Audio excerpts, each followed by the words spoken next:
Laissez-moi commencer par une question que vous connaissez bien. En quelle année l'homme mettra-t-il le pied sur Mars pour la première fois? Je pense que le plus tôt possible serait en 29. 29? Oui, et je ne pense pas que ce soit plus de 2 à 4 ans au-delà de cette date.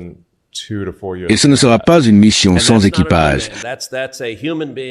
Ce sera bien un être humain posant le pied sur la surface?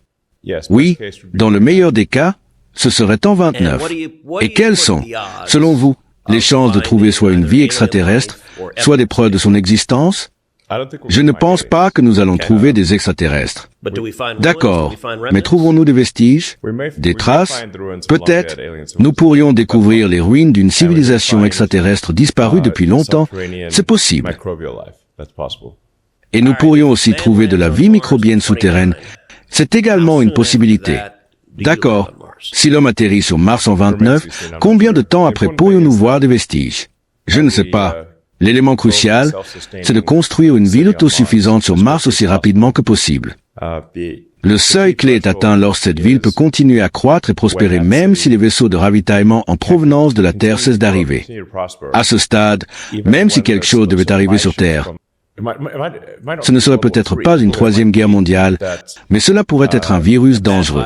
Oui, cela pourrait être n'importe quoi. Exactement. La civilisation peut s'éteindre dans un fracas ou dans un murmure. Il se peut qu'elle ne disparaisse pas brutalement, mais plutôt progressivement, perdant simplement la capacité d'envoyer des vaisseaux vers Mars. C'est pourquoi il est essentiel que Mars devienne autosuffisante et capable de croître par elle-même avant que les ravitaillements depuis la Terre ne cessent. C'est le seuil critique de civilisation, au-delà duquel l'espérance de vie de la civilisation augmente considérablement.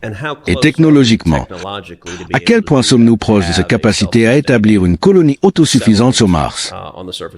Je pense que cela peut être fait en 20 ans, mais cela prendrait 20 ans. Donc en 29, nous n'en serons pas encore là? Non. Qu'est-ce qui nous manque? Il faudra environ 1 million de personnes, peut-être 1 million de tonnes de matériel. Mais vous pensez que nous pourrions avoir 1 million de personnes sur Mars dans 20 ans? Oui. Et quelles sont les technologies manquantes pour y parvenir? Quand vous pensez à 1 million de personnes sur Mars, avons-nous la capacité d'obtenir de l'eau, de produire de la nourriture, de les garder en sécurité? Il faut recréer toute la base industrielle de la Terre.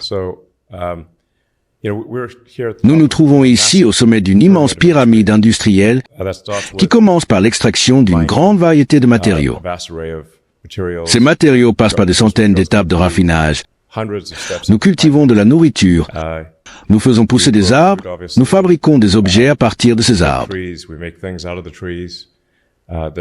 Il faut tout reconstruire sur Mars, qui est un environnement hostile. Parfois, en été et près de l'équateur, la température dépasse 0 degré. Mais autrement, il fait très froid. Comment se préparer à cela? Au début, sur Mars, il faudra un module d'habitation avec un système de survie. On ne peut pas vivre à l'extérieur, on ne peut pas respirer l'air. Donc, vous pensez qu'un dôme est probable? Oui, quelque chose comme des dômes en verre. Avez-vous identifié un endroit idéal sur Mars pour un habitat?